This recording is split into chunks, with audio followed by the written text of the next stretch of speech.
el proceso por el cual llegamos al pensamiento medieval está marcado entonces por un desarrollo estrictamente histórico. No es producto del azar o es producto de la ocurrencia de alguien que determinó el fin del pensamiento griego e inauguró una nueva forma de pensamiento. No que, como ya lo hemos visto, pues existen una serie de condiciones históricas que permitieron el desarrollo de esta nueva etapa de la filosofía. Estas condiciones están marcadas como núcleo fundamental por la aparición del cristianismo, y dentro del cristianismo pues ya hemos enunciado como los elementos fundamentales que determinan su esencia, ¿no? Una postura centrada exclusivamente en Dios,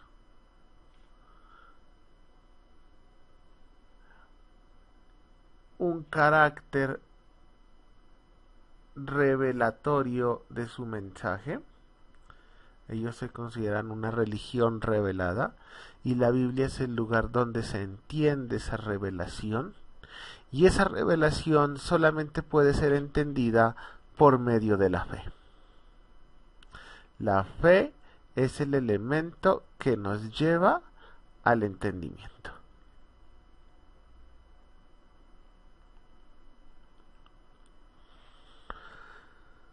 Para un contexto como el de los primeros cristianos, estos elementos no tenían ninguna discusión. Pero cuando el pensamiento cristiano empieza a expandirse por el Imperio Romano, empieza a trasladarse de su contexto inicial, Palestina, y comienza a trasladarse a las diferentes ciudades de este imperio hasta llegar a Roma, pues la aprehensión y comprensión del mensaje cristiano es producto de una doble dinámica. El cristianismo por unos grupos es aceptado, y hay conversiones muy notables en esta época, pero también existe un grupo muy grande de romanos, de individuos, que manifiestan un rechazo al cristianismo. Cuando Roma se convierte al cristianismo,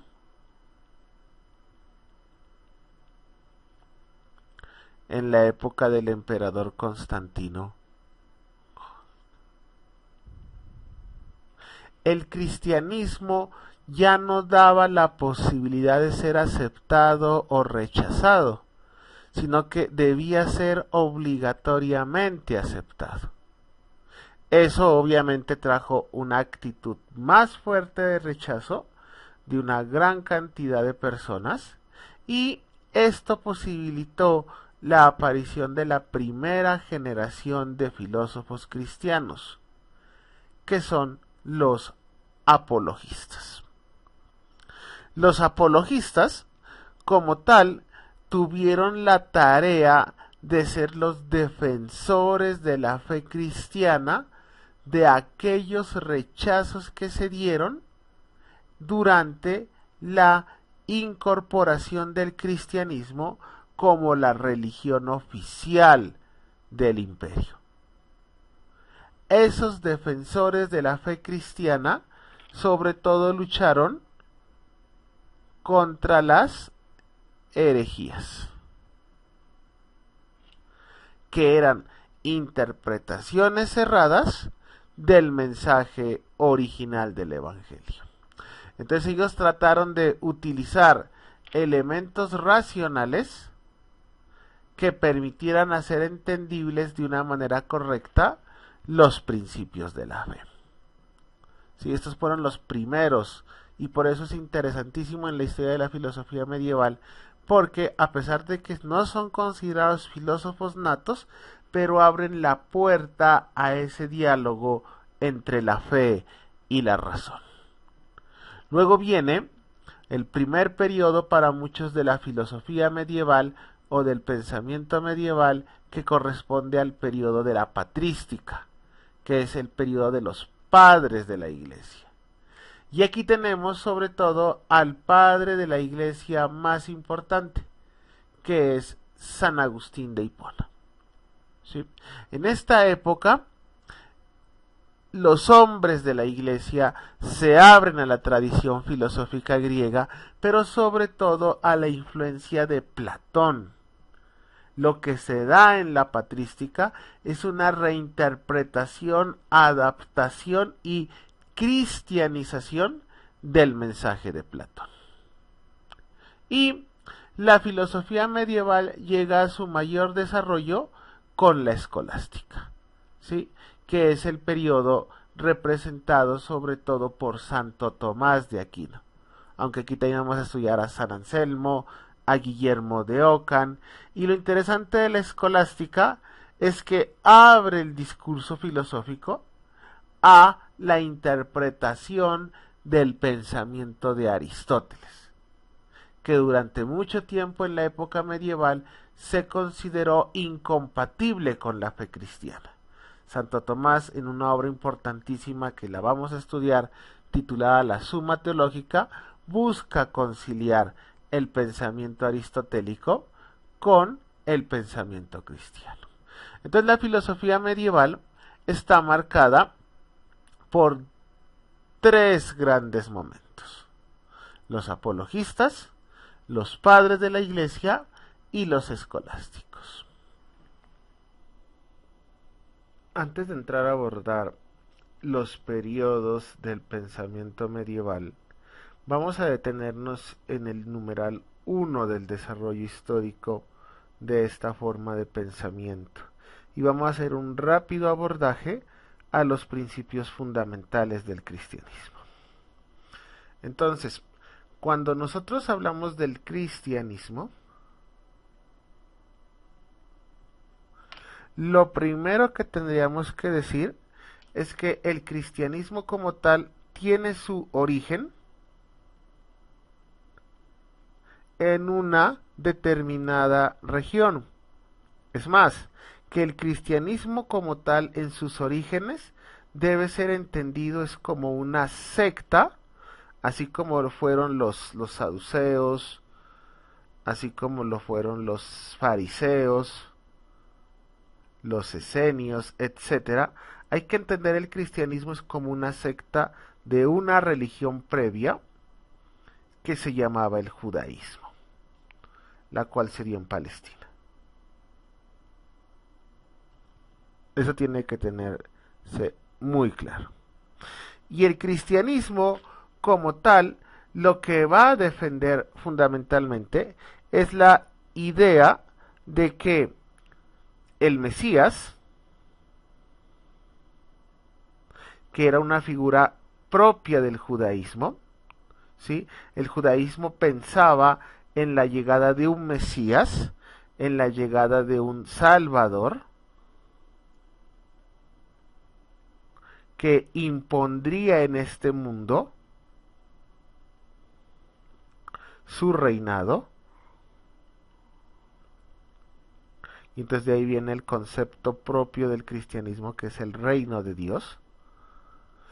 Los judíos esperaban la llegada de ese Mesías. Los cristianos afirman y creen que ese Mesías ya ha llegado y que ese Mesías llegó en la persona de Jesús. De que Jesús es el Cristo que trae la salvación al pueblo de Dios.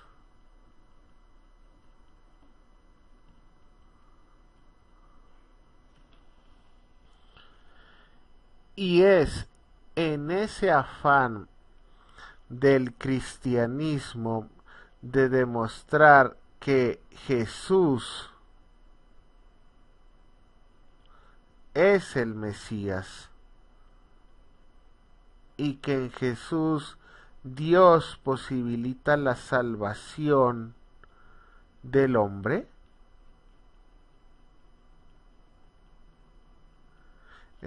Es más, que Dios a través de Jesús salva al hombre y que por eso Jesús viene a morir por nuestros pecados.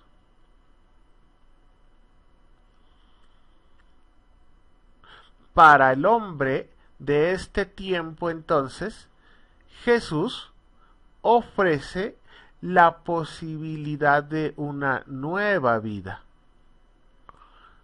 El cristianismo afirma la inauguración de una nueva época, de una nueva vida a partir de la llegada de Jesús. Desde ahí, el cristianismo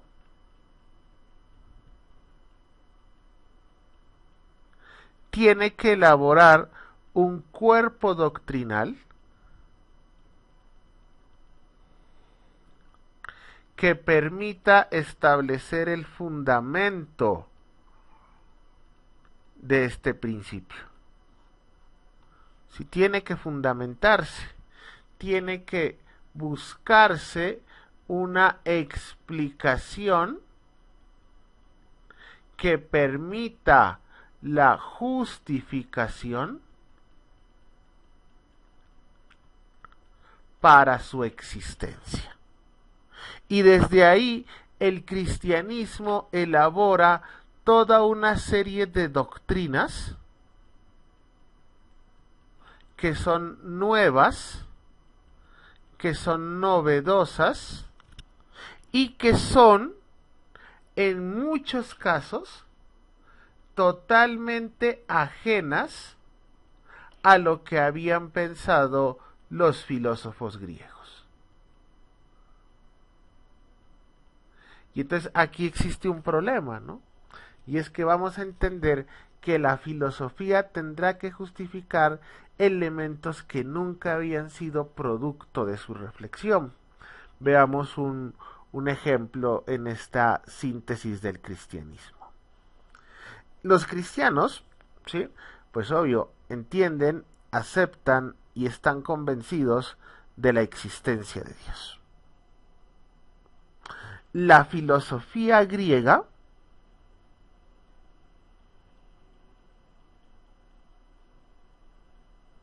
también había desarrollado una reflexión sobre Dios. O sea, la filosofía nunca fue atea.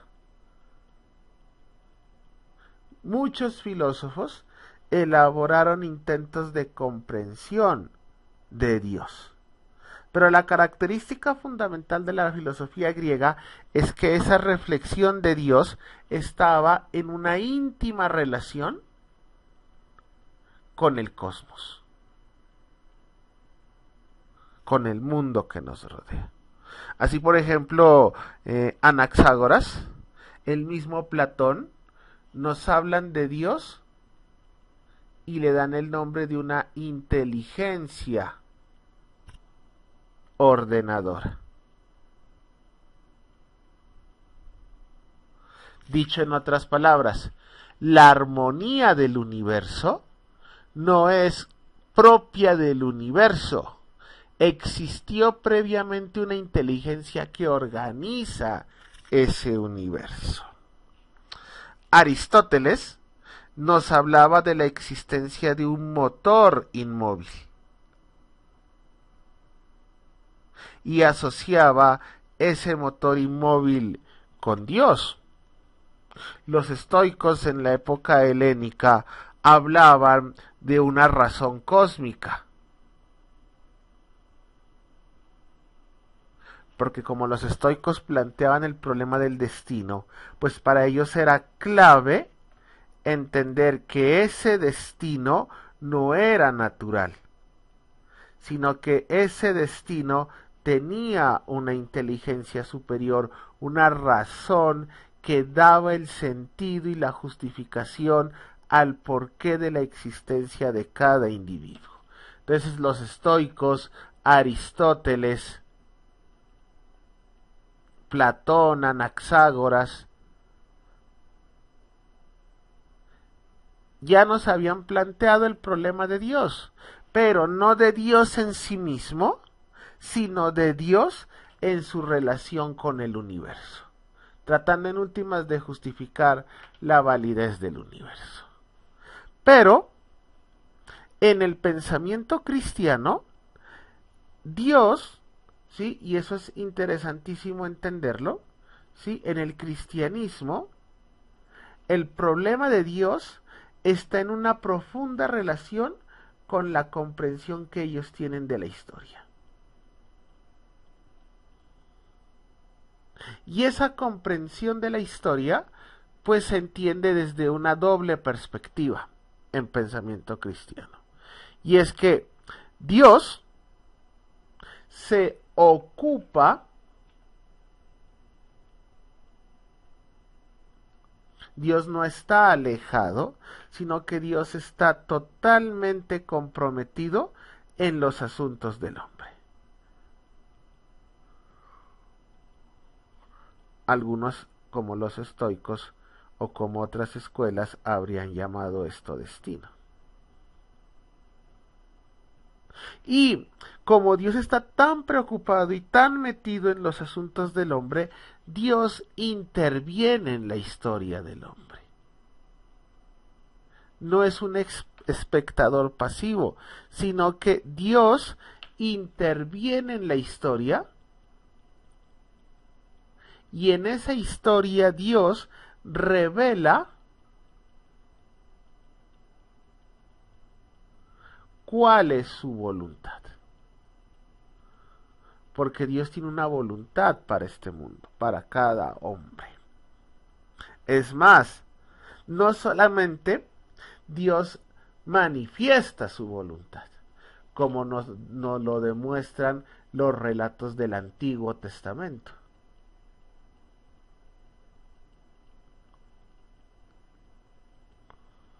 Los relatos del Antiguo Testamento son la manifestación de cómo Dios utiliza todas las posibilidades para manifestarse, por medio de objetos, por medio de personas, por las buenas, por las malas. De todas formas Dios trata de guiar al hombre en su camino. Pero también el cristianismo nos muestra que Dios no solamente revela su voluntad, sino que Dios entra en la historia.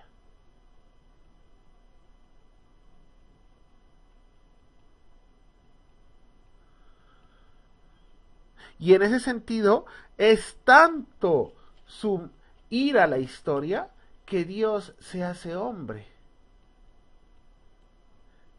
en la persona de Jesús.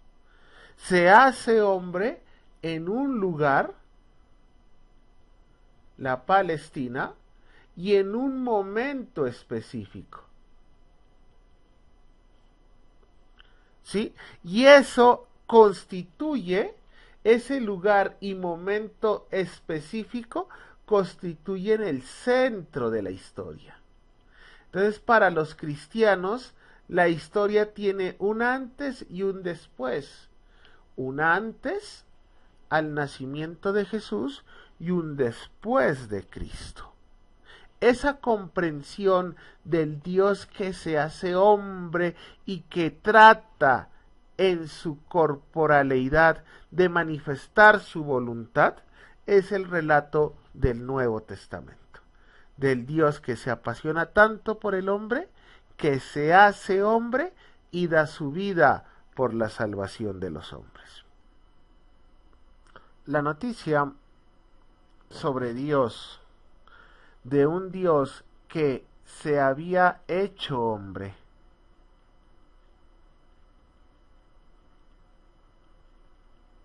de un Dios que había muerto y que había muerto en una cruz, y que de un Dios que después había resucitado en cuerpo y en alma, no podía ser fácilmente asimilado por la filosofía griega.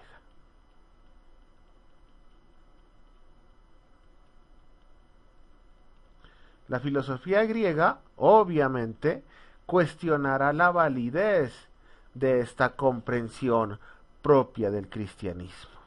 Es más, la filosofía griega, al no entenderla, establece unas profundas críticas a los pilares de la religión cristiana. Y la critica fundamentalmente porque la considera absurda. O sea, no tiene sentido. Y en esa razón de ser, pues es ridícula.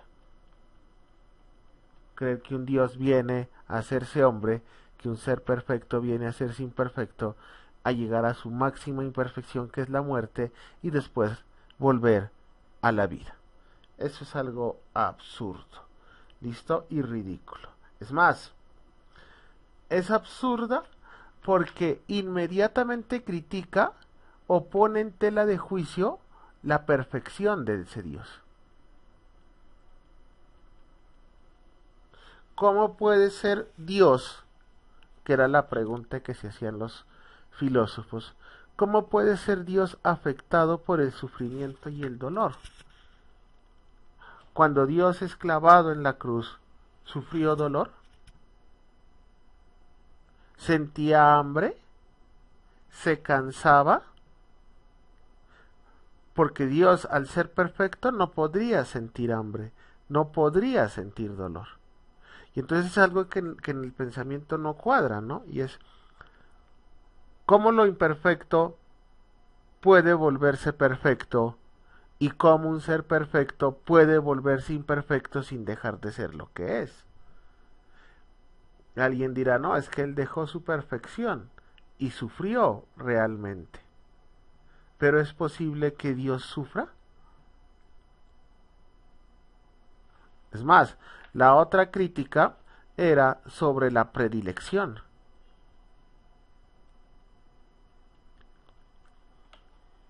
¿Por qué es judío? ¿Por qué se encarna en un judío? ¿Por qué en ese momento de la historia? ¿Por qué no escogió a un egipcio? ¿Por qué no escogió a un griego? ¿Por qué no escogió a un babilonio? ¿Por qué no fue antes?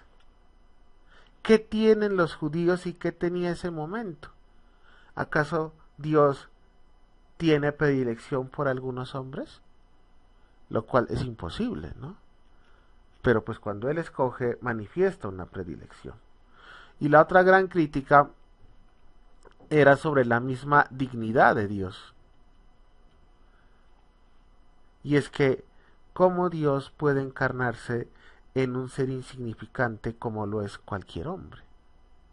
O sea, ¿ese es el lugar de Dios? ¿Y Dios es capaz de asumir esa insignificancia siendo Él tan grande como es?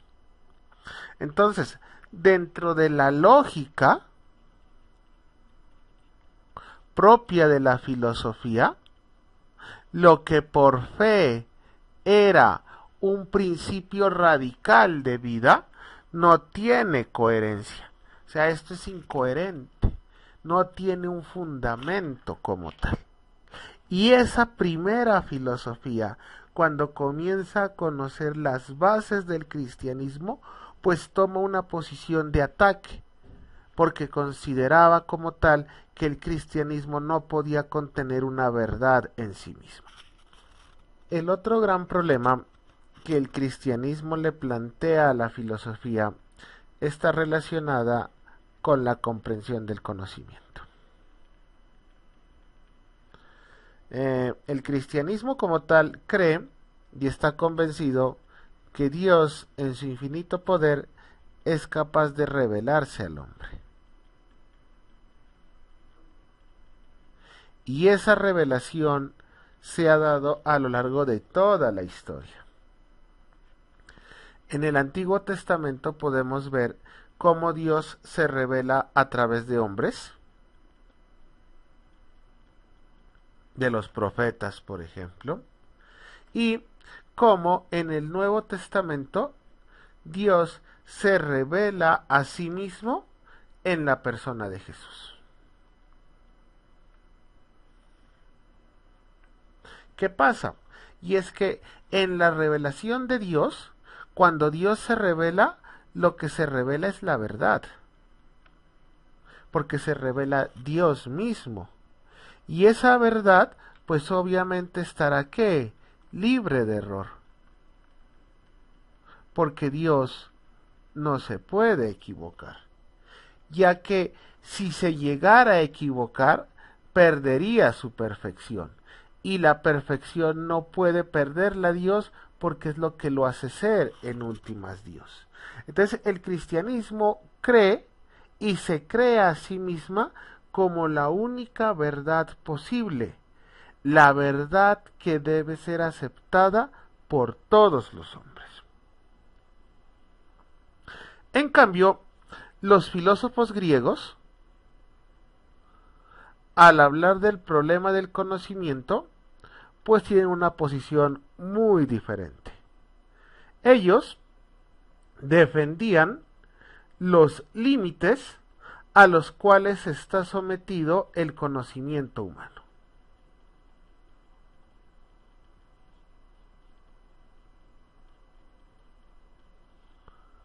Rara vez algún filósofo pretendió alcanzar la verdad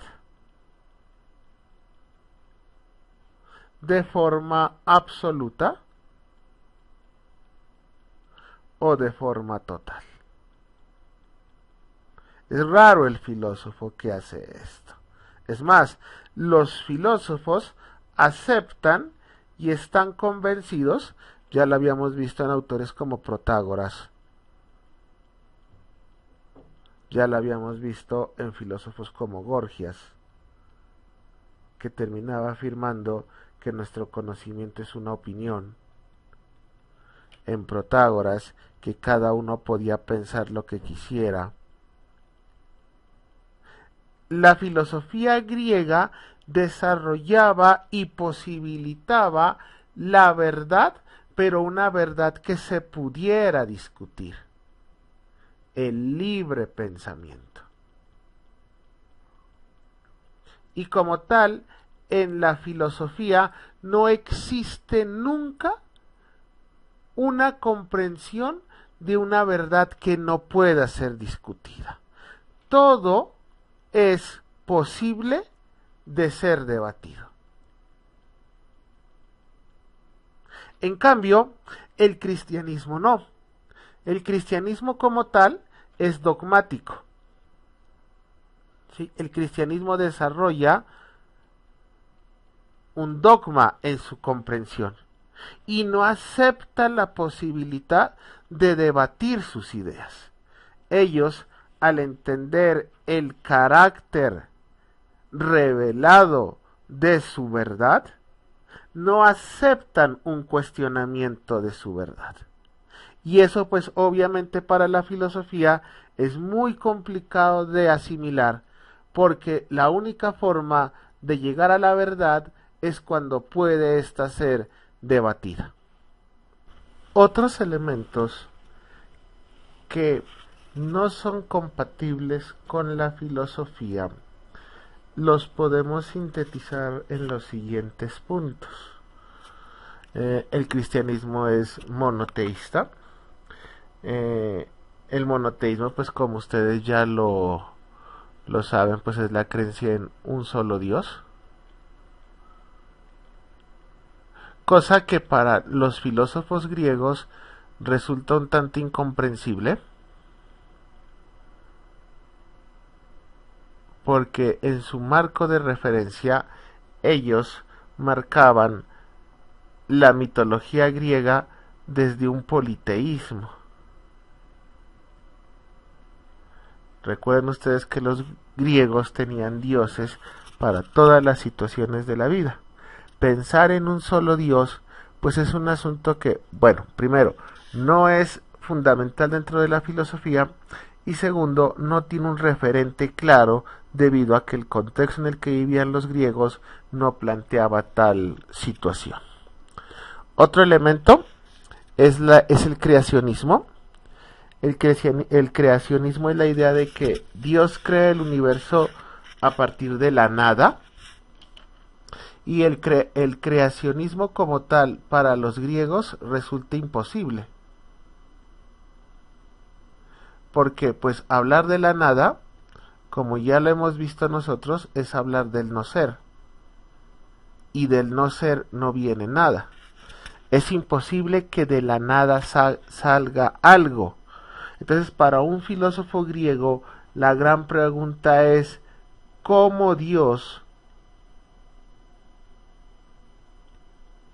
puede crear de la nada?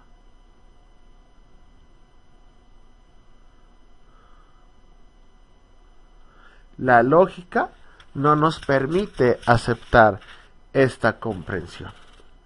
El otro elemento fundamental del cristianismo que no es compatible con el pensamiento griego fácilmente es la idea de la omnipotencia de Dios. Cuando hablamos de omnipotencia, pues estamos reconociendo que Dios es todopoderoso. Sí, que Dios lo puede hacer todo. Y esto está muy ligado, por ejemplo, en la terminología cristiana con la idea de los milagros. ¿Sí? ¿Y qué son los milagros? La manera como Dios interviene de forma extraordinaria en la vida del hombre. Los griegos no lo entendían, el mundo helénico no lo entiende. Para la filosofía griega, para los griegos, las cosas suceden porque tienen que suceder. En el cristianismo existe una intervención arbitraria de Dios en el universo. Y entonces el griego se pregunta, ¿no? Si Dios puede intervenir en la historia, puede intervenir en el universo, ¿por qué solamente con unos? Hablando nuevamente de los milagros, ¿no? ¿Por qué se curan unos y otros no? ¿Por qué puede resucitar a unos y a otros no? ¿Será que su poder no es tan poderoso que le permite curar a todos?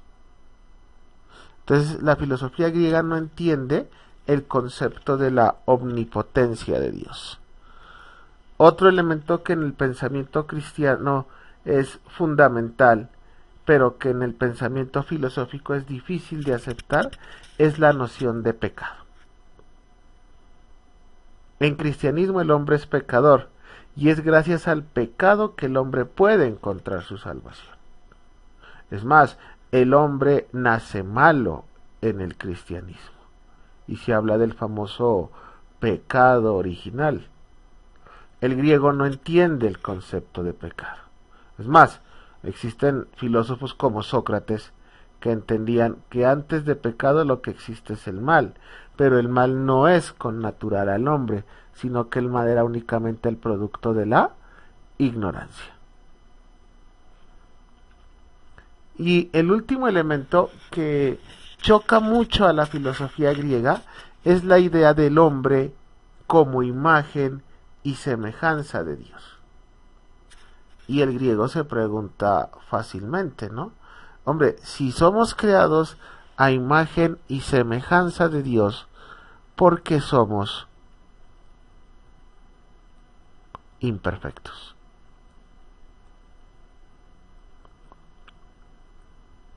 ¿Acaso es que Dios lo es también? ¿Y cómo lo perfecto puede concebir a lo imperfecto? Como ustedes ven entonces, la relación entre filosofía y cristianismo no es nada fácil. Esa relación va a ser en sus inicios demasiado conflictiva.